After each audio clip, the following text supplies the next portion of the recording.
Hello friends, welcome to जंगल जी के class. आज हम लोग इस वीडियो में सीटेट शिक्षक पात्रता परीक्षा के प्रीवियस ईयर के क्वेश्चन पेपर को हल करेंगे। 2011 से आज तक जितने भी सीडीपी बाल विकास के प्रीवियस ईयर के क्वेश्चन पेपर पूछे गए हैं, सभी को सेट बाय सेट रिवीजन कर रहे हैं। दोस्तों, अगर आप लोग सीडीपी के प्रीवियस ईयर के जितने भी प्रश्न पूछे गए हैं सभी को अच्छे से समझकर अगर हल कर लिया तो मेरा विश्वास मानिए आप लोग सीटेट को बहुत ही आसानी से क्रैक कर सकते हैं। तो आइए दोस्तों, आज हम लोग देखते हैं सेट 3 जो कि 18 नवंबर 2012 को पूछे गए थे। इससे पिछले वाले वीडियो में दोस्तों हम लोगों ने सेट 1 और सेट 2 को कवर किया था।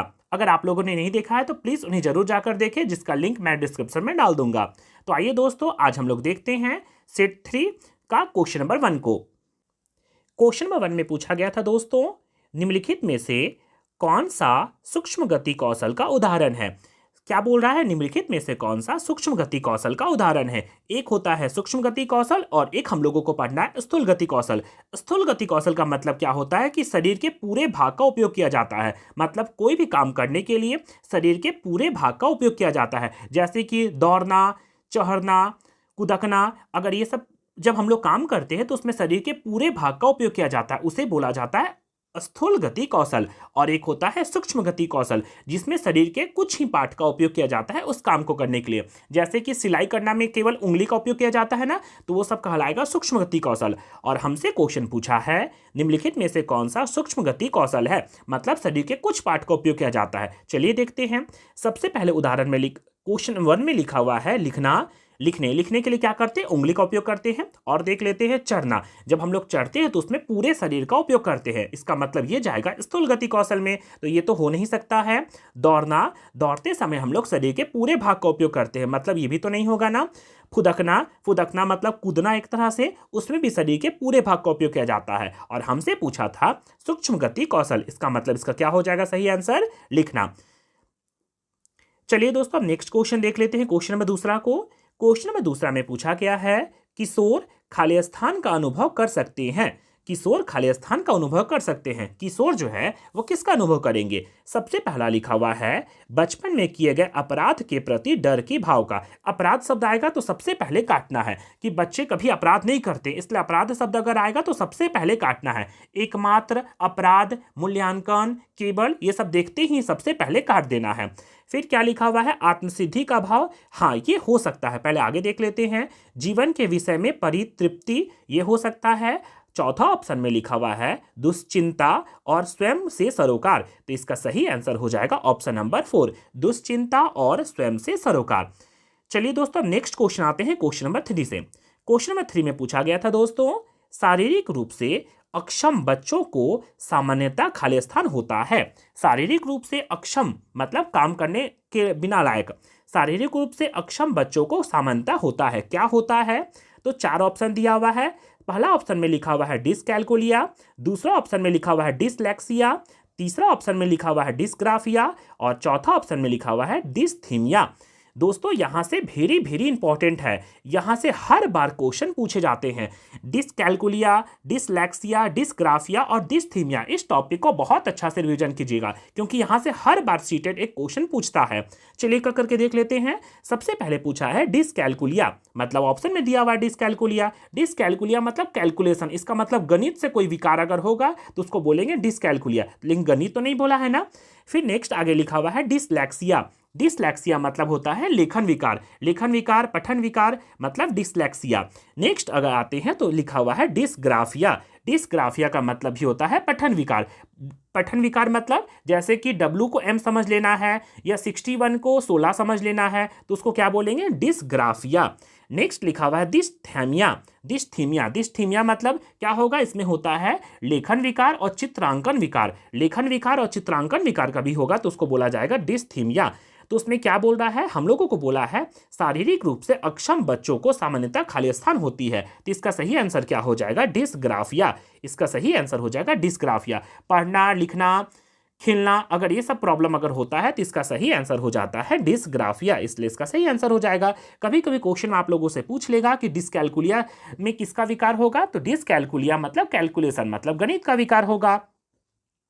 इस तरह से बच्चों इस टॉपिक को ध्यान रखिएगा, यहां से हर बार 1 से 2 क्वेश्चन पूछे जाते हैं। चलिए दोस्तों, अब नेक्स्ट क्वेश्चन आते हैं क्वेश्चन नंबर 4 में। क्वेश्चन नंबर 4 में पूछा गया है बच्चों, आंशिक पुनर्वलन, आंशिक पुनर्वलन क्या होगा? पहला ऑप्शन में लिखा हुआ है वास्तविक कक्षा कक्ष में अनुप्रयुक्त नहीं किया जा सकता, वास्तविक कक्षा कक्ष में अनुप्रयुक्त नहीं किया जा सकता। आगे ऑप्शन देख लेते हैं, पशुओं को प्रशिक्षण करने में सर्वाधिक कार्य करना, पशु तो होगा नहीं, रिकॉर्ड देना है।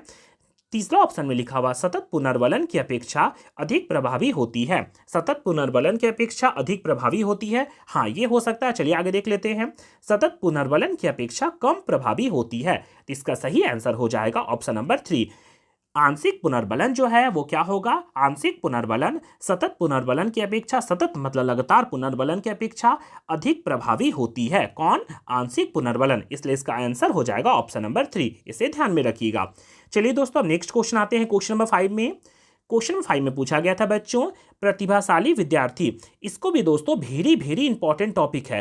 प्रतिभाशाली मतलब आईक्यू लेवल से हर बार क्वेश्चन पूछे जाते हैं, मतलब बुद्धि लाभधी से हर बार एक क्वेश्चन पूछे जाते हैं। तो क्या दिया हुआ क्वेश्चन में? प्रतिभाशाली विद्यार्थी, प्रतिभाशाली विद्यार्थी कैसे होंगे? तो पहला ऑप्शन में दिया हुआ है स्वभाव के अंतर्मुखी होते हैं, स्वभाव के अंतर्मुखी होते हैं। चलिए आगे देख लेते हैं कौन सा सटीक होगा ज्यादा। अपने आवश्यकताओं को दृढ़तापूर्वक नहीं कर पाते हैं, ये तो गलत हो जाएगा। प्रतिभाशाली विद्यार्थी जिसका आईक्यू लेवल 140 से प्लस होता है या फिर कहीं कहीं 120 दिया रहता है। कहीं अगर पूछ लिया जाए आपसे कि प्रतिभाशाली विद्यार्थी का आईक्यू लेवल कितना होता है, तो उसका होता है 140, और कहीं कहीं 120 भी दिया रहेगा तो उसको हम लोग टिक कर देंगे। तो ये तो होगा नहीं, वो तो काम को अपना दृढ़तापूर्वक करेंगे ही। तीसरा ऑप्शन में लिखा हुआ है अपने निर्णय में आत्मनिर्भर होते हैं। हाँ, ये हो सकता है। चलिए आगे भी देख लेते हैं, शिक्षकों से स्वतंत्र होते हैं। नहीं, ऐसा तो नहीं है, शिक्षक तो हम लोग के गुरु होते हैं, तो कुछ ना कुछ तो वो सिखाएंगे। तो इसलिए इसका सही आंसर हो जाएगा अपने निर्णय में आत्मनिर्भर होते हैं, ऑप्शन नंबर 3। चलिए दोस्तों, अब नेक्स्ट क्वेश्चन आते हैं क्वेश्चन नंबर हम लोग 6 में। क्वेश्चन नंबर 6 में पूछा गया है वाइगोस्की क्या है? वाइगोस्की के सिद्धांत का निहितार्थ है, वाइगोस्की के सिद्धांत का निहितार्थ है। ये भी दोस्तों वेरी इंपॉर्टेंट टॉपिक है, यहाँ से हर बार क्वेश्चन पूछे जाते हैं। वाइगोस्की, प्याजे साहब, ये सबसे क्वेश्चन हर बार आते हैं, इसलिए इन दोनों टॉपिक को बहुत अच्छा से देखिएगा। तो क्वेश्चन में क्या पूछा है? वाइगोस्की के सिद्धांत का निहितार्थ है। इसमें चलिए देखते हैं पहला क्या ऑप्शन दिया हुआ है। पहला ऑप्शन में दिया हुआ है प्रारंभिक व्याख्यान के बाद कठिन सवालों को हल करने में बच्चों को सहायता ना करना। गलत, कठिन सवाल आएगा मतलब काट देना है। कठिन सवाल एकमात्र केवल मूल्यांकन रटना, ये सब अगर आएगा तो सबसे पहले उसको काट देना है, तो ये तो होगा नहीं। नेक्स्ट ऑप्शन लिखा हुआ है बच्चे उन बच्चों की संगति में श्रेष्ठतम रूप से सीख सकते हैं जिनका बुद्धि लाभधी उनके बुद्धि लाभधी से कम होती है। कम ज्यादा को तो कंपेयर तो करना नहीं, तो ऑप्शन नहीं होगा।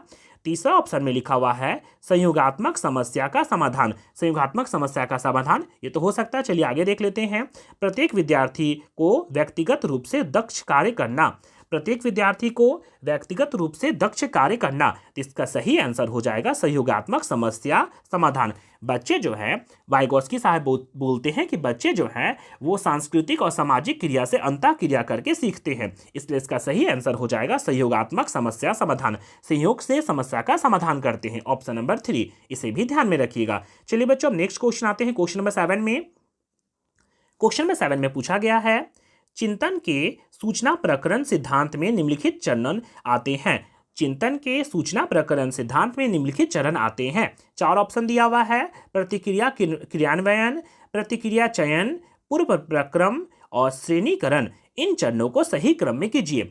सबसे पहला ऑप्शन दिया हुआ था प्रतिक्रिया क्रियान्वयन, प्रतिक्रिया चयन, पूर्व प्रक्रम, और चौथा ऑप्शन में दिया हुआ है श्रेणीकरण। इसका सही आंसर हो जाएगा बच्चों ऑप्शन नंबर 4। सबसे पहले होता है पूर्व प्रकरण, फिर होता है श्रेणीकरण। सबसे पहले पूर्व प्रकरण करेंगे, फिर श्रेणीकरण करेंगे, फिर प्रतिक्रिया का चयन करेंगे, और फिर हम लोग उसका क्रियान्वयन करेंगे। इसलिए इसका सही आंसर हो जाएगा ऑप्शन नंबर 4। इसे भी ध्यान में रखिएगा। चलिए बच्चों, अब नेक्स्ट क्वेश्चन आते हैं क्वेश्चन नंबर 8 में। क्वेश्चन नंबर 8 में पूछा गया है एक बच्चा जो खाली स्थान से ग्रस्त है वह सा को वाज और न्यूक्लियर को अनक्लियर में अंतर नहीं कर पाता है। सा को वाज लिख देता है और न्यूक्लियर को अनक्लियर में अंतर नहीं कर पाता है। बच्चा किससे ग्रसित है? तो सबसे पहला ऑप्शन लिखा हुआ है शब्दी जाम्बलिक विकार, शब्द जाम्बलिक विकार, ये तो हो नहीं सकता। चलिए आगे देख लेते हैं। दूसरा ऑप्शन में लिखा हुआ है डिसलेक्सीमिया। तीसरा ऑप्शन में लिखा हुआ है डिस्मॉर्फिया। चौथा ऑप्शन में लिखा हुआ है डिसलेक्सिया।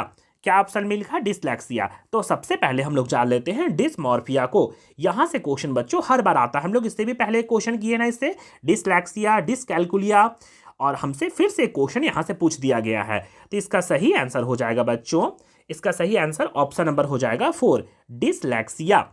डिसलेक्सिया मतलब क्या होता है? पठन विकार। पठन विकार जैसे कि सा को वास कर देता है, न्यूक्लियर को अनक्लियर कर देता है, या फिर 61 को 16 कर देता है, मतलब 61 को 16 लिख देता है। अगर ऐसा कुछ करता है तो उसको क्या बोलेंगे? डिसकैलकुलिया, मतलब पठन उसका विकार है। और डिसमॉर्फिया का मतलब होता है भ्रम विकार। कभी भ्रम विकार अगर होगा तो उसको हम लोग बोलेंगे डिसमॉर्फिया। कहीं कहीं बार बार पूछता है डिसकैलकुलिया। डिसकैलकुलिया का मतलब होता है कैलकुलेशन विकार, मतलब गणितीय विकार। इसलिए इसका सही आंसर हो जाएगा डिसलेक्सिया। इसे भी ध्यान में रखिएगा। चलिए बच्चों नेक्स्ट क्वेश्चन आते हैं, क्वेश्चन नंबर 9 में। सीखने संबंधी नियोग्यताएं सामान्यता, सीखने संबंधी नियोग्यताएं सामान्यता कैसे होती है? पहला लिखा हुआ है लड़कियों की तुलना। जहां तुलना करेगा मतलब तुलना करवा देना है। कभी भी हम लोगों को बच्चों में लिंग भेदभाव तो देखना ही नहीं है, मतलब लड़का और लड़की वाला तुलना करेगा तो सबसे पहले उस ऑप्शन को काट देना है। दूसरा ऑप्शन में लिखा हुआ है अधिकतम उन बच्चों में पाई जाती है जो शहरी क्षेत्रों की अपेक्षा ग्रामीण क्षेत्रों से संबंधित रखते हैं। ऐसा तो कुछ नहीं है, शहर और ग्रामीण आए तो उसको काट देना है। तीसरा ऑप्शन में लिखा हुआ है उन बच्चों में पाई जाती है विशेषता जिनके पैतृक अभिभावक इस प्रकार की समस्याओं से ग्रसित हैं। हाँ, ये हो सकता है। चलिए इसका चौथा ऑप्शन भी देख लेते हैं। चौथा ऑप्शन में दिया हुआ है बच्चों औसत से श्रेष्ठ बुद्धि लाब्धि वाले बच्चों में पाई जाती है। औसत से श्रेष्ठ बुद्धि लाब्धि वाले बच्चों में पाई जाती है, मतलब ये भी एक तरह से तुलना कर रहा है, इसलिए इसको भी काट देना है। तो इसका सही आंसर हो जाएगा बच्चों ऑप्शन नंबर 3। ऑप्शन नंबर 3 में क्या लिखा हुआ था? उन बच्चों में पाई जाती है विशेषता जिनके पैतृक अभिभावक इस प्रकार की समस्याओं से ग्रसित है। इसे भी ध्यान में रखिएगा। चलिए दोस्तों अब नेक्स्ट क्वेश्चन आते हैं, क्वेश्चन नंबर 10 में। क्वेश्चन नंबर 10 में पूछा गया है बच्चों विद्यालय में नियमित उपस्थिति के लिए वंचित बच्चों को प्रोत्साहित करने के लिए निम्नलिखित में से कौन सा तरीका सर्वाधिक उपयुक्त है? अगर मान के चलिए बच्चे स्कूल में अगर नहीं आ रहे हैं, उपस्थित नहीं हो रहे हैं, तो शिक्षक जो है वो कौन सा तरीका अपनाएंगे? इसमें 4 ऑप्शन दिया हुआ है। सबसे पहले पहला ऑप्शन लिखा हुआ है बच्चों को विद्यालय में आने की अनुमति देने को दंड वाला शब्द तो सबसे पहले डंडा से काट देना है, मतलब दंड तो डंडा से काट देना है। दंड देना, मूल्यांकन करना, एकमात्र, केवल, ये सब शब्द रहेगा तो सबसे पहले उसको काट देना है। ये तो होगा नहीं। दूसरा ऑप्शन में लिखा हुआ है विद्यालय द्वारा बच्चे को एकत्रित करने वाले एक व्यक्ति को नियुक्त किया जाए जो प्रतिदिन घर से बच्चों को लेकर आए। नहीं, घर से खींच के बच्चों को तो लाना ही नहीं है, तो एकदम काट देना है। तीसरा ऑप्शन में लिखा हुआ है बच्चों को आकर्षित करने के लिए प्रतिदिन 5 रुपये, पैसा वैसा तो देना ही नहीं है, तो काट देना है। चौथा ऑप्शन में लिखा हुआ है आवासीय विद्यालय खोलना, तो ये हाँ ऑप्शन हो सकता है। तो इसका सही आंसर हो जाएगा ऑप्शन नंबर 4, आवासीय विद्यालय खोलना। कोई बच्चे अगर नहीं आते हैं तो आवासीय विद्यालय खोल देंगे, बच्चे वहीं रहेंगे, खाना पीना खाएंगे और मस्त में आराम से पढ़ेंगे। इसलिए सही आंसर हो जाएगा ऑप्शन नंबर 4। चलिए दोस्तों अब नेक्स्ट क्वेश्चन आते हैं, क्वेश्चन नंबर 11 को। क्वेश्चन नंबर 11 में पूछा गया बच्चों विद्यालय में लिंग भेदभाव से बचने का सर्वोत्तम तरीका हो सकता है। विद्यालय में लिंग भेदभाव से बचने का सर्वोत्तम तरीका क्या हो सकता है? इसमें 4 ऑप्शन दिया हुआ है। सबसे पहला ऑप्शन लिखा हुआ है पुरुष एवं महिला शिक्षकों को समान संख्या में भर्ती। हाँ, ये हो सकता है, इसको रखते हैं। नेक्स्ट ऑप्शन लिखा हुआ है विद्यालय में लिंग भेदभाव को दूर करने के लिए नियमित बनाना और सख्ती से कोई पालन नहीं करेगा, इसलिए उसको काट देना है। सख्ती, दंड, पुरस्कार, ये सब शब्द देखें तो सबसे पहले वो ऑप्शन को काट देना, वो ऑप्शन कभी नहीं हो सकता है। चलिए तीसरा ऑप्शन लिखते हैं। तीसरा ऑप्शन में लिखा हुआ है संगीत प्रतियोगिता के लिए लड़कियों की अपेक्षा लड़कों, फिर कंपेयर कर रहा है, मतलब काट देना है। चौथा ऑप्शन में लिखा हुआ है शिक्षकों द्वारा उनके लिंग पक्षपातपूर्वक व्यवहार को अधिसंज्ञान करना। हाँ, ये हो सकता है, लिंग पक्षपात जो है उसको अधिसंज्ञान करना, ये सबको हटाना। इसका मतलब ये ऑप्शन सही होगा, तो ऑप्शन नंबर हो जाएगा 4। इसे भी ध्यान में रखिएगा। चलिए बच्चों अब नेक्स्ट क्वेश्चन आते हैं, क्वेश्चन नंबर 12 में।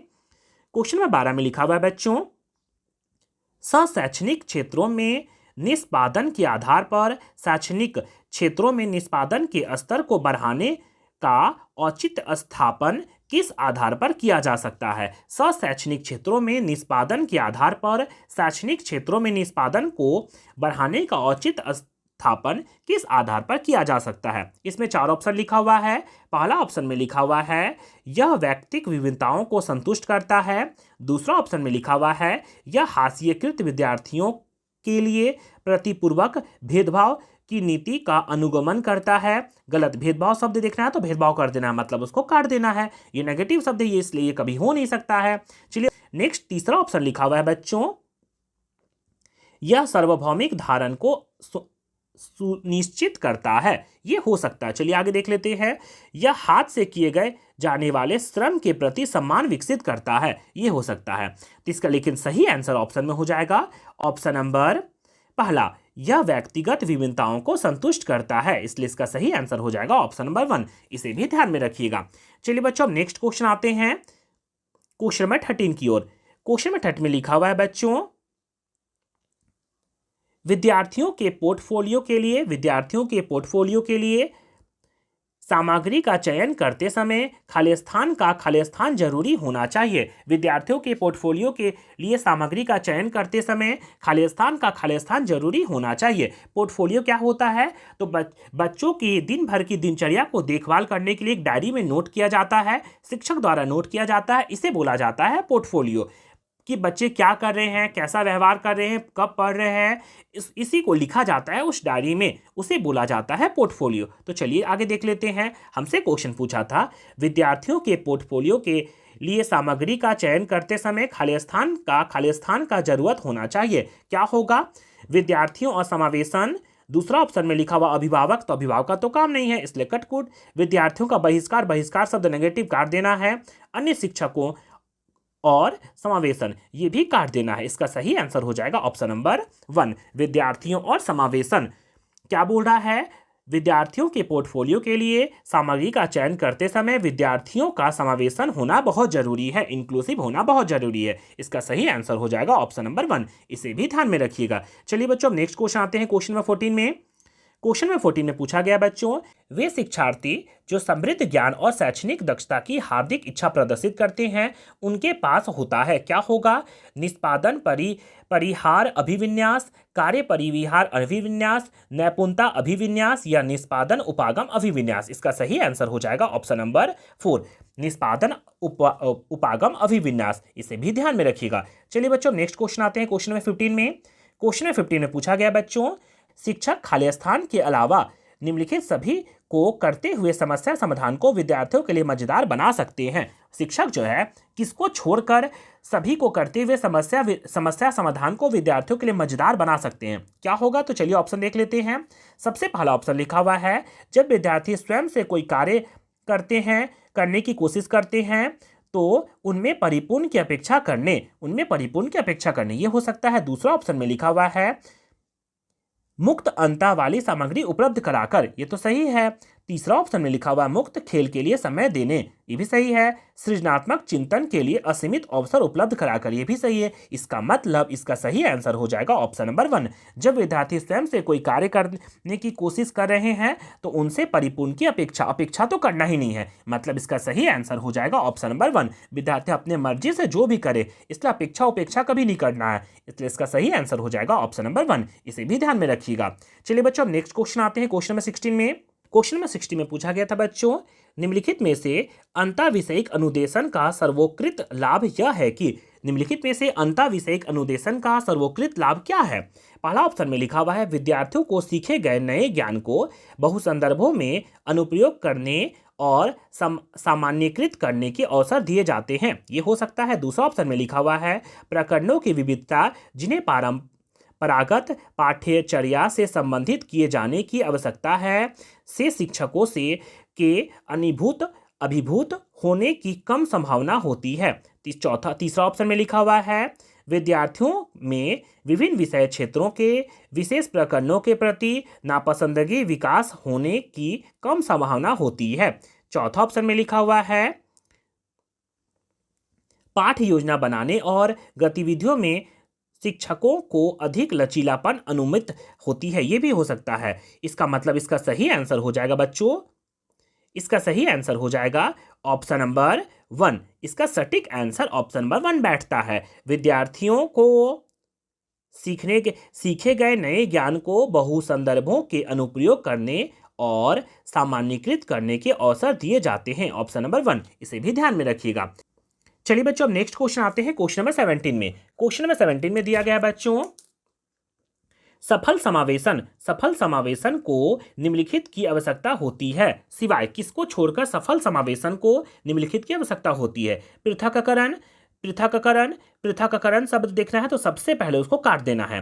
फिर क्या बोल रहा, अभिभावक की भागीदारी, क्षमता, समृद्धता, संवेदनशील बनाना। इसका सही आंसर हो जाएगा बच्चों ऑप्शन नंबर 1। हमसे नहीं वाला पूछा था ना, मतलब सिवाय पूछा था ना, तो सबसे पहले हम इसको सिवाय कर देंगे, मतलब पृथक्करण। बाकी जितना भी है सब हम लोगों को सफल समावेशन के लिए जरूरी है, सिवाय पृथक्करण का, इसलिए ऑप्शन नंबर 1 हो जाएगा। चलिए बच्चों, नेक्स्ट क्वेश्चन आते हैं क्वेश्चन नंबर 18 में। क्वेश्चन 18 में लिखा हुआ है बच्चों, निम्नलिखित में से कौन सी विशेषता समस्या समाधान उपागम की विशेष चिन्ह है। क्या चिन्ह हो सकती है। पहला ऑप्शन में लिखा हुआ है, सही उत्तर प्राप्त करने का सामान्यतः एक उपागम होता है। समस्या केवल शब्द तो केवल इसको काट देना है, ये तो नेगेटिव शब्द है, ये तो कभी हो नहीं सकता है। समस्या कथन में संकेत अंतर्निहित रूप से दिया गया होता है, ये हो सकता है। समस्या मौलिक होती है, इसका सही आंसर हो जाएगा ऑप्शन नंबर 3। समस्या कथन में संकेत अंतर्निहित रूप से दिया होता है, इसलिए ऑप्शन नंबर 3 हो जाएगा। चलिए बच्चों, अब नेक्स्ट क्वेश्चन आते हैं क्वेश्चन नंबर 19 में। क्वेश्चन नंबर 19 में लिखा हुआ बच्चों, नर्सरी कक्षा से शुरुआत करने के लिए कौन सी विषय वस्तु सबसे अच्छी है। नर्सरी कक्षा से शुरुआत करने के लिए कौन सी विषय वस्तु अच्छी है। चलिए ऑप्शन देख लेते हैं, मेरा परिवार, मेरा प्रिय मित्र, मेरा पड़ोसी, मेरा विद्यालय। तो नर्सरी बच्चे पहली बार स्कूल जाते हैं, मतलब परिवार से कुछ ना कुछ सीख कर जाते हैं, इसलिए इसका सही आंसर हो जाएगा ऑप्शन नंबर 1। चलिए बच्चों, नेक्स्ट क्वेश्चन आते हैं क्वेश्चन नंबर 20 में। क्वेश्चन नंबर 20 में लिखा हुआ है बच्चों, प्राथमिक कक्षा में सकारात्मक वातावरण निर्मित करने के लिए एक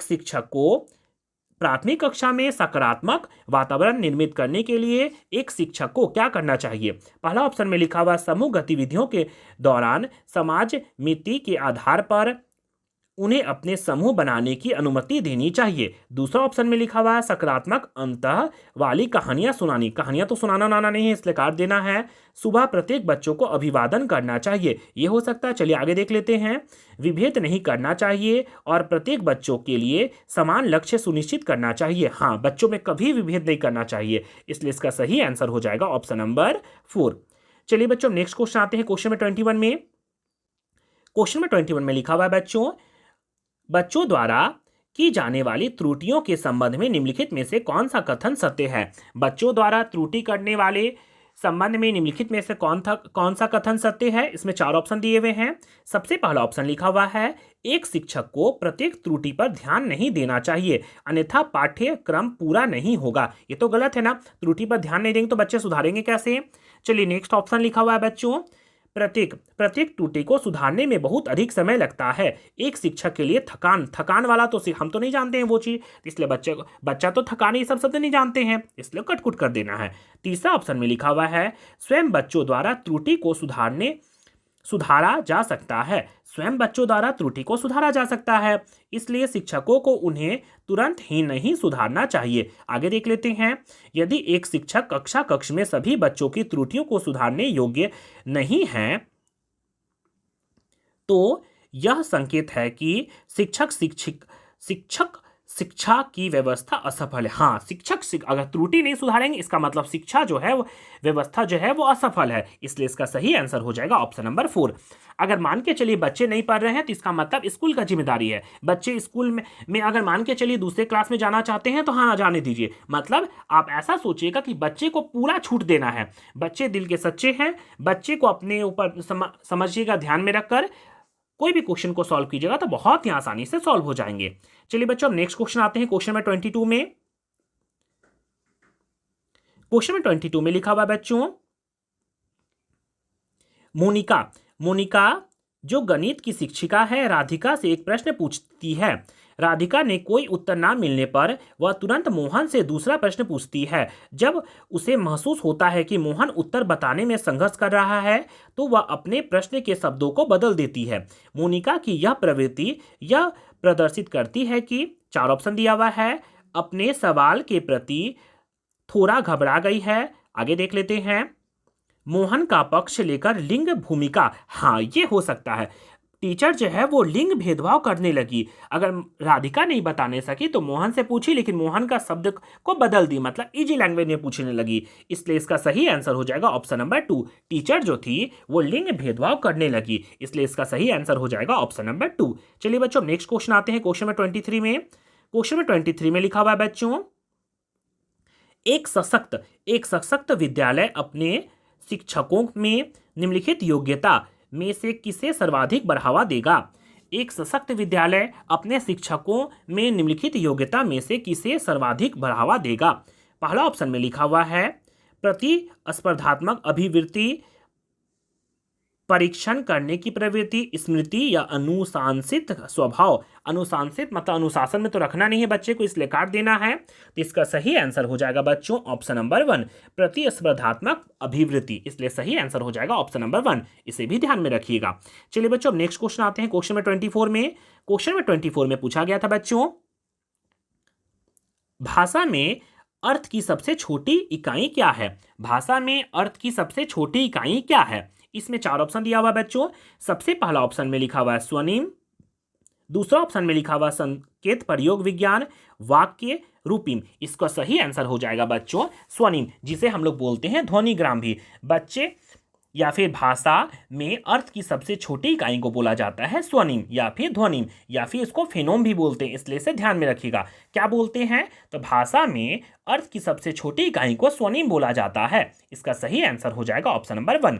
चलिए बच्चों, नेक्स्ट क्वेश्चन आते हैं क्वेश्चन नंबर 25 में। क्वेश्चन नंबर 25 में पूछा गया था बच्चों, बुद्धि लाब्धि मतलब आईक्यू लेवल से पूछा है। बुद्धि लाब्धि सामान्यता खालिस्तान रूप से शैक्षणिक निष्पादन से संबंधित होती है। चार ऑप्शन दिया हुआ है, मध्यम, पूर्ण, कम से कम, उच्च। इसका सही आंसर हो जाएगा बच्चों ऑप्शन नंबर 4। बुद्धि लाब्धि जो है वो सामान्यता उच्च रूप से शैक्षणिक निष्पादन से संबंधित होती है, ऑप्शन नंबर 4, इसे भी ध्यान में रखिएगा। चलिए बच्चों, नेक्स्ट क्वेश्चन आते हैं क्वेश्चन नंबर 26 में। क्वेश्चन नंबर 26 में पूछा गया बच्चों, बहुबुद्धि सिद्धांत निम्नलिखित निहितार्थ देता है सिवाय, किसके सिवाय बहुबुद्धि जो है वो निम्नलिखित निहितार्थ देता है, किसको छोड़कर। संवेगात्मक बुद्धि लाब्धि से संबंधित नहीं है। हाँ, ये हो सकता है कि संवेगात्मक बुद्धि लाब्धि से संबंधित नहीं है, लेकिन हमको उसको छोड़ना है, मतलब गलत वाला खोजना है ना।